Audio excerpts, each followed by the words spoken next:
આમ આદમી પાર્ટી ગુજરાતમાં ખૂબ મજબૂત થઈ રહી છે અને બીજી બાજુ ગઈકાલે ધારાસભ્ય ચેતર વસાવાની ભાજપ નેતાની ફરિયાદ બાદ ધરપકડ કરવામાં આવી હતી. ચેતર વસાવા ભાજપ નેતા વિરુદ્ધ ફરિયાદ નોંધાવવા પહોંચ્યા હતા, છતાં તેમની ફરિયાદ લેવામાં આવી નહીં અને તેમની ધરપકડ કરવામાં આવી. એટલું જ નહીં, દેડિયાપાડામાં 144 પણ લાગુ કરી દેવામાં આવી હતી.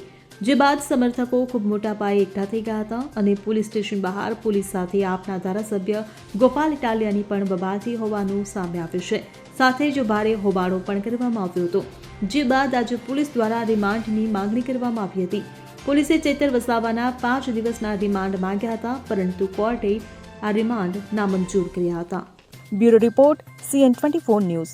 હવે જુઓ દેશ દુનિયાની તમામ ખબરો તમારી આંગળીના ટેરવે.